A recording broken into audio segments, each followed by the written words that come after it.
What's up, everybody? This time to wrestle with Suplexus. I'm Suplexus, and today I'm gonna present my review for Survivor Series 2024.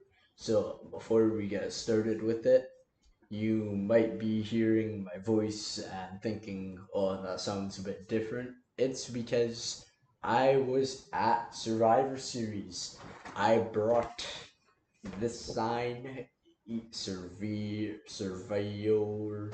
so EO instead of IVO. And then the Roman Reigns, so series. But anyways, I was at the show. I was going nuts for the entire length of the show. I was going wild. I think EO and Roman might have seen my sign in the crowd. They looked for like a few seconds, so that was good. But I was there, I was going wild, so that is why my voice is gone. Now that that's out of the way, let's get into the review for a show. I attended Survivor Series 2024, so the first thing I gotta address one more thing, I promise. I was at the show, so the things I saw might be different from some things you saw. Like if announcers made a call that would be important to know, which I did not hear because I couldn't hear the announcers, then I might miss something like that. But this is based off my personal experience. I will watch the matches soon, most likely when I get time. So let's do this. Let's start with the women's war games. This match to me, it was pretty good overall. So I would say the first like 5 to 7 minutes was pretty slow to me. Like they chose to start with Nia Jax and Bailey. Like Bailey's a very good wrestler. Nia is not the best wrestler in the women's division. So it took a while to get started. That's the one thing I got with this match. When EU entered the match, brought the garbage can on top of the cage that was on my right and on the right, I guess, of the viewers, because it was on the right of Herdgam. When that happened, stuff started getting wild. We had EO putting the garbage can on you, yep, putting the garbage can on, doing the moonsault off the top. That was crazy. It is always amazing. And this time, the garbage can had some paint. It matched her tire. That was a good little touch. And at the same time, we had Tiffany Stratton doing a swanton bomb off the top of the cage in the ring. You doing a moonsault with the garbage can on off the top of the cage into the ring. So it was those spots were very good. EU was the MVP of the match. At one point, she did a springboard drop kick from one rope, bounced to the other, then kicked. She brought out the fire extinguisher, started going wild. Just a lot of good stuff from her. She should be the next world champ. If not, she should win the Royal Rumble and go after the title at WrestleMania. But the big story going into this was Rhea Ripley versus Liv Morgan. Rhea Ripley returned from the broken orbital bone and she's going after Liv. I think they probably would have done Liv versus Io 1-on-1 if Rhea couldn't make it back because the Battle Royal happened and Io won it in Saudi. But this was still good. And Rhea, she had some gothy Batman mask on with goat antlers. That's what I saw from my point of view in the crowd. But yeah, that was good. This match, the big thing with it was that it took a bit to get started because until you entered, like I said, it was pretty slow. But once we got started, it was good. Everything flowed well, and they went crazy. It's War Games. I can't see every spot I saw, but off the top of my head, but it was very good overall. I put it above the 2022 War Games, but last year's War Games, I think that was a bit better because you had the story with Bailey in damage control, taking all the shots for damage control. I really enjoyed that, but very good stuff. He was the MVP. I'm not surprised by that. So now we got the next match. It was Shinsuke Nakamura versus LA Knight. Yeah, it was him. Yeah. And yeah, he shockingly lost the title. Shockingly to me, might not be to some of you. But this one to me, it was like the first few minutes, I wasn't really into it. But then slowly as it went on, I realized that this match was there to solidify Nakamura's new character. I'm not sure exactly what it is because he has a blood moon in his Titantron. He has like Deadpool makeup from the Wolverine movie they did. So, but I'm interested. It's something new. Nakamura needs something new. He needs a new character because the previous creative team they did it very wrong by having him lose Jinder Mahal. Big mistake. Having him lose to AJ Styles even that's a big mistake to me. But maybe finally we're getting back to the good Nakamura gimmicks that get people invested. Him winning the title was a surprise to me. Like in the last few minutes, though, I was like new champ, but before that, I thought LA Knight was retaining, but I was incorrect. So let's see what Nakamura does with the US title. I hope it goes better than his previous US title reign and his IC title reign. But we'll see what happens. I see LA Knight getting that title back in a month or two. Uh, we just gotta stay tuned for SmackDown. So the next match was the Intercontinental Championship Triple Threat match. Aside from the War Games matches, this was the best one on the show because you got Ludwig Kaiser, like he is breaking out slowly but surely over the past couple of months. You have Sheamus, like banger after banger.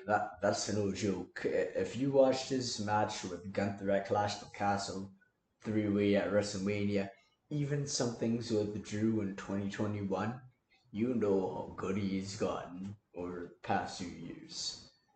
And then we got Braun Breaker. Out of the class of the 2.0 people, those being the people who started in October 2021 when it went from black and gold to 2.0.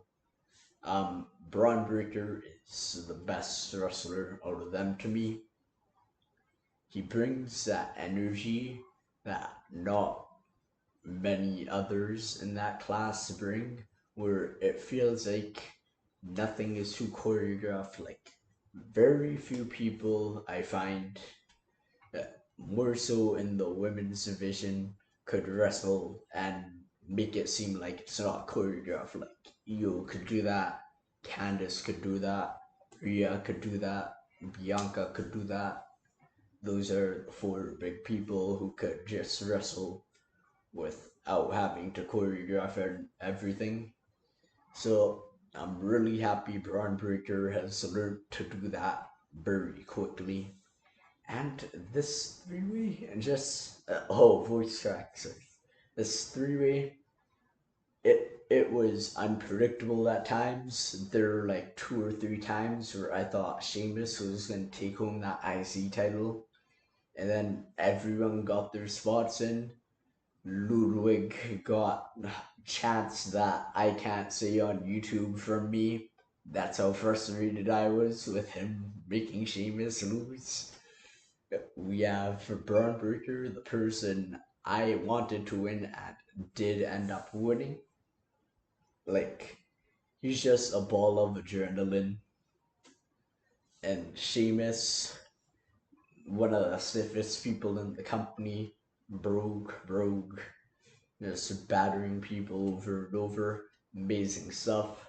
This movie, I'm probably gonna rewatch it along with the 2 War Games matches sometime soon. But loved it. So now it's time to discuss the World Heavyweight Championship match. That is Gunther defending his championship against Damian Priest.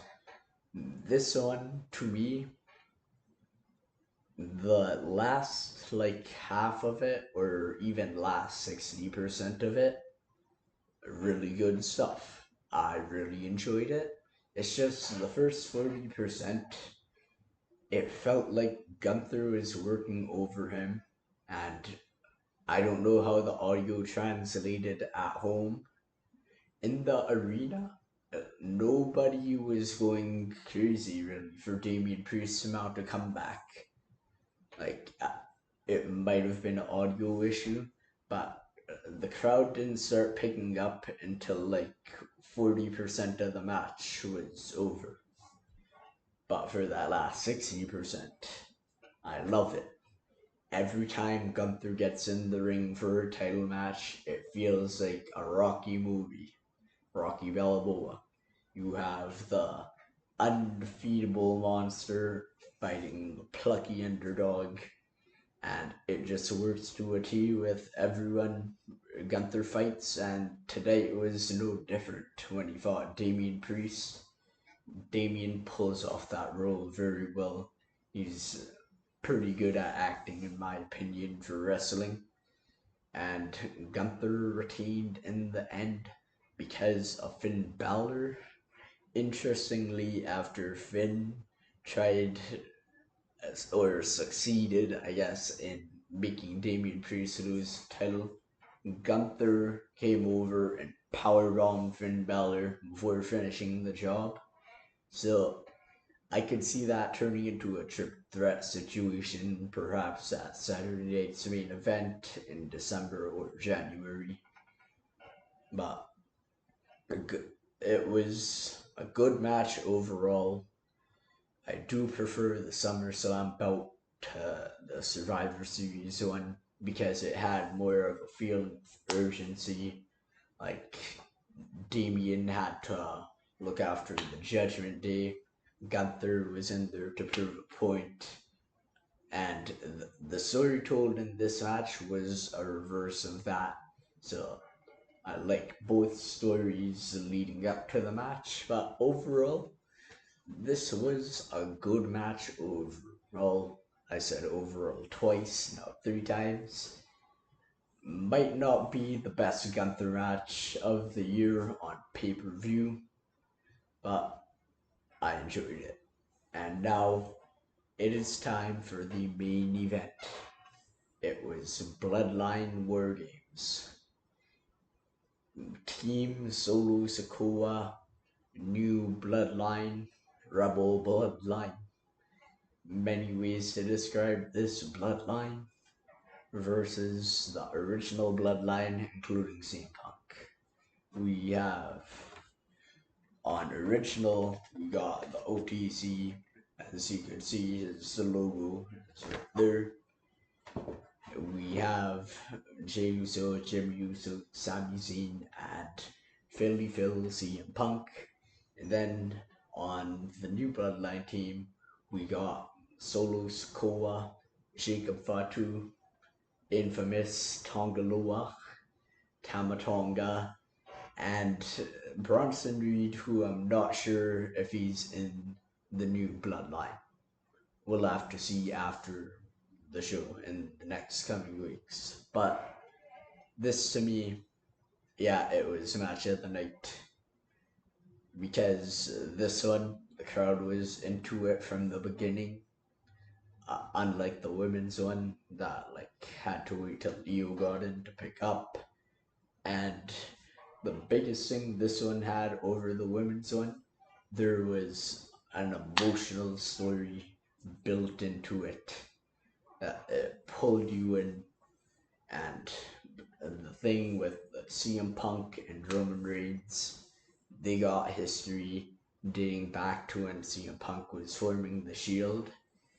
And before this match started, I predicted to my uncle and my mother, who is pile driver, I predicted that Paul Heyman would turn his back on Roman Reigns.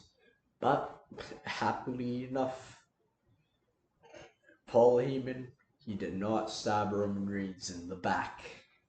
And everything went according to plan, except for a bit of miscommunication between Punk and Roman. But in the end, CM Punk ended up saving him, and he saved him from a tsunami off the top through a table. I heard that Bronson Reed got injured. I don't know the specifics of it, but best wishes to him for recovering. One of like top 5 best parts of Raw, Bronson Reed, get well soon, man. And another thing is Jimmy Uso hitting a splash through the table. Was it Tama Tonga or Tongaloa? One of the Tongans he hit a splash through the table on. Very nice stuff. And all like the thing when I review these War Games matches, so much goes down. I could only cover the highlights. Like me talking does not do these matches justice. So, Roman Reigns eventually, after chaos, after me going wild over seeing Roman Reigns going wild, he finally pinned Solo, and they leave. Nothing too substantial happens. One thing I did notice, like again, I gotta preface the fact that I did not hear the announcers. Like, I was not at home watching it, so if Heyman whispered to Punk or Heyman whispered to Roman, I'm in the dark about that right now. But what I did see was after the match, Heyman is thanking everyone for participating. He thanks Roman. Roman walks by him. Heyman has this worried look on his face, like he knows that some crazy stuff is gonna go down that won't make Roman Reigns happy. I'm not sure what that is right now, but time will tell what that favor was that CM Punk wanted in order to participate in War Games. We will see. So that's my review for all of the matches. Overall, this was a very good, even perhaps a great show. If I were to rank all the shows I've been to, real quick, number 6 is Stomping Grounds. Like Ricochet beat Samoa Joe, but nothing else I liked a lot happened. Number 5, Wrestle Dream. There were some good matches, like the women's title match was good, and the Osprey 3-way for his title was very, very, very good. But it was too long, and none of the stories intrigued me. And then number 6, I'm gonna give to SummerSlam 2019. The Fiend debuted. Yes, Seth Rollins beat Lesnar in a very good main event, but the WWE title match ended in a DQ. Like, some booking decisions like that really rubbed me the wrong way, so I can't put that too high. Number 3, Survivor Series tonight. It was a great show. Like, I'm bringing it up for very good. It was a great show. Every match by the end, I was satisfied with. All of them were good. All of them are memorable in their own right. Maybe not the world title match, but nah, that was still good. Who am I kidding? And then number 2, I have NXT Takeover Toronto. 3 stages of hell match between Adam Cole and Johnny Gargano, and then Io Shirai, now known as Io Sky, versus Candice LeRae. The best women's match I've ever seen live. Like, there's an argument for it to be the best match I've seen live, period. Very good stuff. And then number 1, All In 2024. Just the atmosphere in Wembley, it can't be beaten. I saw Daniel Bryan, or Bryan Danielson, in AEW defeat Swerve Strickland, formerly known as Isaiah Swerve Scott, for the world title. Very good. And then Ospreay and MJF stealing the show to me. Great stuff from them. There's a quick ranking. This was a great show though. Tonight, you can see my sign there. You can see it here. This has been Suplexus. I will be back in the latter half of December to produce more content.